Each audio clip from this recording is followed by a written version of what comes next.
And here we are, last video. This video we're going to be looking at using both the additive and multiplicative thinking in order to solve some ratio tables. For this one, we're going to just start with our multiplicative. We'll do the additive, and then we're also going to look at not just our horizontal thinking, but we can also look at our vertical thinking too. So I'm going to use the exact same question we used in class. We talked about in class, we had how many kids, and it's going to compare to, well, it's going to be compared to our pizza. Okay. Inside this ratio table, we had 1, 1, and this is just raw skill. So I'm just going to draw out the numbers, write out the numbers, 24 and 6 and 27. Okay. So this one here, whenever I want to start a ratio table, I always want to look for where are my ratios. A ratio needs to be a comparison of the two things, so it means I have to have a number on both the top and bottom. So you can see I can start with either this one because I have a number top and bottom, or I can start with the one over here because I have a number top and bottom. Personally, I'm going to use the easier one because, I like easy. From this one, let's see, how can I scale? Remember, I'm only thinking multiplicative. I can take this 2. Can 2 scale down to 1? Of course it can. I can do that by divide by 2. If I divide it by 2, the bottom, then I divide the top by 2, and that's going to go down to 4. Great. I don't even need to do this one because if you remember from our first video, my ratios here, my opposite rates are going to be reciprocals. So that means if I have 4, which is the same as 4 over 1, 4 wholes, that means the reciprocal is going to be 1/4. Okay, but we can also do, well, how does 4 get down to 1? Divide by 4, 1, 1 divided by 4, 1/4. There we go. So let's see, where else can I go? Well, this one here, 4 can scale up to 12.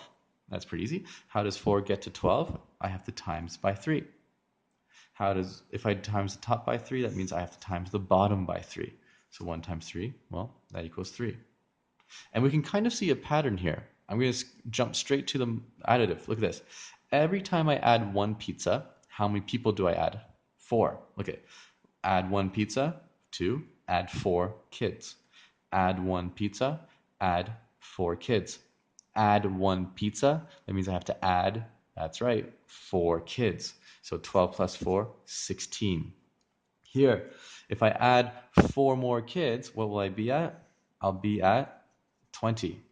So if I add 4, that means down here, I have to add 1 because it's 1 pizza every time I add 4, and I get to 5. All right. I can double check that by thinking, well, how does 4 get all the way to 20? I have to times by 5. If I multiply the top by 5, then I have to multiply the bottom by 5. 1 times 5, that is in fact 5. Okay? And there we have it. That's pretty much the basis. If we look at this one, ooh, man. If 16 plus 4, ooh, 18. How do I get to 18? Can 4 get to 18? No. Can 8 get to 18? Let me use some more of my additive thinking. Remember, every time I add 4 kids, I have to add 1 pizza? Let's look down here. How much pizza do I have to add every time I add 1 kid? So if I add 1 kid, that means I have to add a quarter of a pizza. So that means if I take a zoom in from this one, if I have 16, that means I have 4 pizzas. If I add 1 kid, 17, that means I have to add a quarter. So that's 4 and a quarter. If I add 1 more kid, that's 18. That means I have to add another quarter, which is 4 and 2 quarters. 4 and 2 quarters, which is, of course, the same as 4 and 1/2. Okay?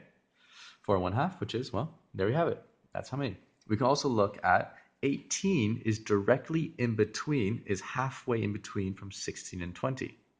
Well, what's directly halfway from 4 and 5? That's right, 4.5. Okay? Let's use the same thinking for our last one over here.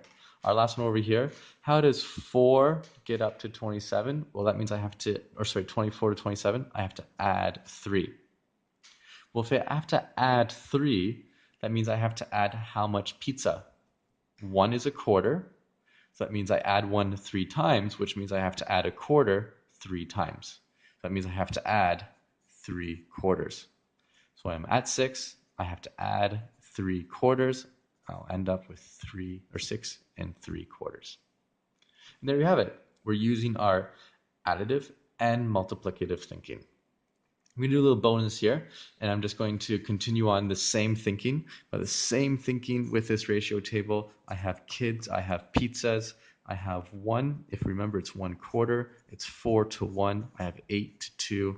I have 12 to 3, 16 to 4, yada, yada, yada, yada, yada. I'm just going to keep these ones going, 20, 24, and 27.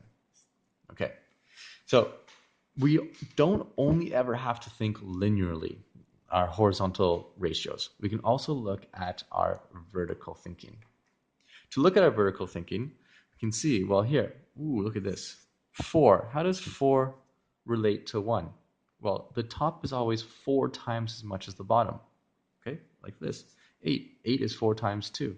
12 is 4 times 3. 16 is 4 times 4. Okay, so if I have the bottom number, to get the top, I simply just multiply it by 4. I'll rewrite that over here. If I have 1, how do I get up? I times it by 4, I get 4. If I have the top number, how do I get the bottom number? Well, I do the opposite. I divide by 4, I get 2. Okay, so let's use that thinking over here. If I have 20, how do I get to the bottom? Well, I need to divide by 4. 20 divided 4 is 5. 24. How does 24 get to the bottom? I need to divide by 4. So that means I'm going to have 6. How about these funky ones? Let's think about it. How does this get down here? I divide by 4. 18 divide 4. 18 over 4. How many 4s go inside 18? 4. And what's left over? Well, 4 groups of 4 is 16. That means there's 2 out of 4 left over. 2 out of 4, which is 4.5. Same thing with 27. I have 27. I need to divide it by 4. How many 4s go into 27? 27. Well, that's right. There's 6 of them. 6 of them, which is 24. And what's left over? I have 3 out of my group of 4. So I have 6 and 3 quarters. Okay. I know this video was a little bit longer, but I hope that this can kind of show you the raw skill of I can think both multiplicative, I can think additive, I can combine those two together to find funky numbers like that. Not only that, I can also recognize that I have a relationship from the top number to the bottom number, and I can use those relationships to find pretty much any number I'd ever want to find out. Okay, I hope this helps. If you have any questions, please hit me up, and I'll get back to you as soon as I can. Bye for now.